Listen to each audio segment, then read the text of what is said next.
தேவன் மிக துல்லியமாக, மிக நுட்பமாக கடந்த காலத்தையும் நிகழ்காலத்தையும் எதிர்காலத்தையும் சகலவற்றையும் அவர் அறிந்து வைத்திருக்கிறார்.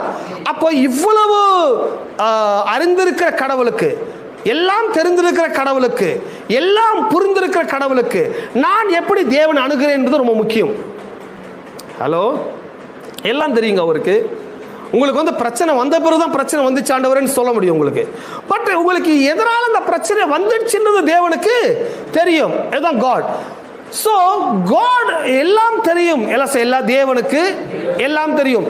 ஸோ நான் சொல்லிதான் தேவனுக்கு தெரியுது, நான் சொன்னாதான் தேவனுக்கு புரியும். என்ன மாதிரி ஒரு 10 பேர் போய் மொத்தமாக போய் சொன்னாதான் கடவுளுக்கு தெரியும் அப்படின்னா, நான் சொல்லி கடவுளுக்கு தெரிய வைக்கக்கூடிய நிலையில தேவன் இருப்பாரானால், நான் சொல்கிறேன் அவர் தேவனே கிடையாது. முதல்ல நான் சொல்லி அவர் தெரிஞ்சுக்க கூடாது.